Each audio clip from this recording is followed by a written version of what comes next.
You know, when you think about the Bermuda Triangle, it gives you this like spooky feeling, right? Planes vanishing, ships disappearing. Yeah, it's definitely got a certain mystique to it. But get ready for another location that might be even spookier. It's called the Alaska Triangle. It's true. The Bermuda Triangle gets all the press, but the Alaska Triangle, I mean, it's seen a seriously disturbing number of people just vanish. And it's a huge area. Oh, absolutely. We're talking about a huge expanse of land, Yeah. stretching from Anchorage to Juneau, all the way up to Quebec. Wow. So it's this place that's known for its incredible beauty, but it also has this like dark side. That's right. Since the 1970s, over 20,000 people have gone missing within the Alaska Triangle. That's more than double the national average for disappearances. It really makes you wonder what's going on up there. And the disappearances are all kinds of people. Seasoned hikers, experienced pilots. It's just, there's no pattern. And even a U.S. House Majority Leader. You're talking about Hale Boggs, right? That's right. In 1972, Hale Boggs and Congressman Nick Begich disappeared while they were flying from Anchorage to Juneau. And despite a huge search, they never found the plane. It's crazy. It's like this vast wilderness can just swallow people whole. It really is a chilling thought. Right. And that case, that really put the Alaska Triangle on the map, so to speak. Right. Let's look at another case. Gary Frank Southerton. This young hunter vanished in the Alaskan wilderness. In the mid-1970s. Mid-70s, yep. And the story just went cold for decades. I read about this case. It wasn't until 1997 that they found a human skull along the Porcupine River. Oh, wow. And then, get this, they were finally able to identify it as Southerton's using DNA technology in 2022. That's a long time for a family to wait for answers. I know. It's a stark reminder of how unforgiving the Alaskan terrain can be. The condition of the skull suggested he might have encountered a bear. Which kind of makes you think, is the wilderness itself the real culprit here? Right. But the sheer number and variety of disappearances, it makes you think it can't be the only factor. Right. Some researchers have pointed to unusual magnetic activity in parts of the Alaska Triangle. What if compasses go haywire? Yeah. Navigation becomes incredibly difficult, especially in such a vast and remote place like Alaska. So are you talking about like magnetic anomalies Yeah, that could disorient people? that's the idea.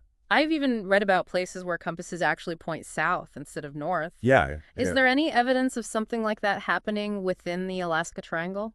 Well, there are reports. Compass variations, electromagnetic disturbances, particularly around Mount McKinley. It's known for unusual geological formations. Really? Yeah, and some researchers think these anomalies could be related to tectonic plate activity, Oh, interesting. or maybe even underground mineral deposits. We just don't know for sure.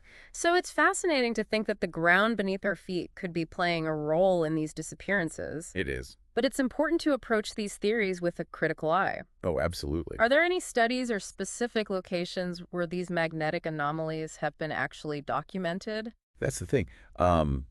There's anecdotal evidence, sure, in local folklore surrounding these anomalies, but actual scientific research is pretty limited. I can imagine it's tough to do those studies in such a wild place. Right. Alaska's vastness and the rugged terrain, it makes it really difficult to do a proper magnetic survey. And that's where things get interesting, right? Ah, Does the lack of evidence actually mean the anomalies are a myth? Or does it just show how much we still don't know about Alaska? that's a good point. We just don't know. But before we, go full X-Files, shouldn't we consider the simplest explanation first? Sure. Even without all the magnetic stuff, Alaska's terrain, the weather, the wildlife, it's all notoriously challenging. You're right. I mean, think about it. Alaska has a much lower population density than other states, right? Right. So search and rescue efforts are just incredibly difficult. Getting lost or injured in such a vast and unforgiving environment, that could be fatal even under the best circumstances. It really puts things in perspective. We like to think we're in control, but the wilderness doesn't really care about our maps or our fancy technology. Exactly. The terrain can be treacherous. Dense forests, glaciers, mountains. And the weather can change in an instant. Clear skies to blinding snowstorms, just like that. And then there's the wildlife, too. Bears, wolves, moose. All calling Alaska home. And yeah, encounters with wildlife, it can be amazing, Right. but they can also be deadly, especially if you're not prepared. So it seems like the most logical explanation is that a lot of these disappearances are just due to the natural dangers of the environment. Yeah. I think Occam's razor applies here. The simplest explanation is often the most likely one. But there's a part of me that still wants to believe in those other explanations, the more mysterious ones. I get that. It's human nature to be drawn to the unexplained. And the Alaska Triangle, well, it definitely fuels that fascination. But there's another theory, one that the indigenous people of Alaska have talked about for centuries. It's a little bit creepy. Okay, now you've got my attention. Tell me more about this creepy theory. So some Native Alaskan cultures, they have legends. Legends about these creatures called Kushtaka. Kushtaka? Yeah, Kushtaka. They're shape-shifting beings. They're supposed to lure unsuspecting travelers to their doom. Imagine you're lost and you hear a familiar voice calling out for help. Okay. But it's a trick. It's leading you deeper into the wilderness. Shapeshifters, huh? That sounds straight out of a horror movie. I know, right? Are we talking about, like, physical creatures? Or are they more like spirits? Well, the legends kind of vary. Sometimes they're described as these malevolent entities that can take on human form. Or sometimes they're animals, often otters or wolverines. Oh, wow. They're usually associated with water. They're said to be especially active near rivers and coastlines. So they're using deception to basically draw people into dangerous situations. That's the idea. That adds a whole other layer of creepiness to the Alaska Triangle. You're telling me, imagine being lost in the wilderness, you're disoriented, and you hear a voice calling your name. What would you do? I think I'd be running in the opposite direction. Probably a good idea. But seriously, though, it's interesting how these traditional beliefs, they connect with the modern mystery of the Alaska Triangle.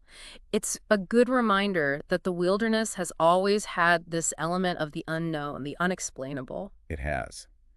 And these stories are a testament to the deep connection that indigenous people have with the land. Their stories, their beliefs, they reflect a real understanding of the forces that shape their world. This is what I love about these deep dives. We're not just looking at the facts, we're exploring different perspectives. Right. Scientific explanations, ancient legends. It's all part of understanding the Alaska Triangle, not just as a place on the map, but as a place where human experience, nature, and mystery all come together. Exactly. And as we keep digging into this mystery, we need to keep an open mind. The Alaska Triangle might have answers that just defy our current understanding of the world. Okay, I'm ready to keep digging. What other theories and stories are out there? You mentioned exploring different perspectives, and there's one theory that's particularly intriguing, and it ties into this idea of unseen forces. Have you ever heard of ley lines? Ley lines. The term rings a bell, but I'm not totally sure what they are. It's something about energy lines, right? Exactly. Imagine these invisible pathways of energy. They crisscross the Earth, and they connect ancient sites, natural landmarks, places where strange phenomena occur. That's the basic concept of ley lines. Okay, so they're like these invisible rivers of energy flowing beneath the surface. How does that connect to the Alaska Triangle? Well, some people who believe in this theory, they think that the Alaska Triangle happens to be located right on a major intersection of ley lines. And they suggest that this concentration of energy could be responsible for the disappearances and all the unusual events that happen there. So you're saying that this energy, it can somehow interfere with navigation, mess with electronics, even affect people's minds. It sounds a little far-fetched. Yeah, I agree. It's definitely a fringe theory. There's no scientific evidence to back it up. But for centuries, people have been reporting these strange occurrences in specific locations. And these often happen to be places that ancient cultures considered sacred or powerful. Like Stonehenge, the pyramids of Egypt, maybe even those Nazca lines in Peru. Exactly. Those are some classic examples of sites that ley line enthusiasts say are connected by these invisible energy pathways. They suggest that these lines, they might follow geological faults or underground water systems, but nobody really knows what kind of energy this is or where it comes from. And when it comes to the Alaska Triangle, some believe that maybe this confluence of ley lines could explain why so many people vanish in this particular area. That's a really fascinating concept, even if it hasn't been proven. It definitely taps into that desire to believe there's more to the world than what we can see. But let's get back to those disappearances for a minute. We've talked about a few individual cases, but when you zoom out and look at the bigger picture, are there any commonalities or patterns that emerge? That's an interesting question. One observation that stands out is that a surprisingly high number of the disappearances involve aircraft. You already mentioned Hale Boggs and Nick Begich, but there are a lot of other cases where planes have just vanished in this region without a trace. So it's not just hikers and hunters who are going missing, but experienced pilots too. That's even more unsettling. Remember what we discussed earlier about magnetic anomalies and the potential for navigational problems? Yeah. If those anomalies are real, they could definitely affect aircraft, especially smaller planes that don't have sophisticated navigation systems. That makes sense. And when you consider the vastness of the terrain and how extreme the weather conditions can get, even a small navigational error could be catastrophic. Exactly.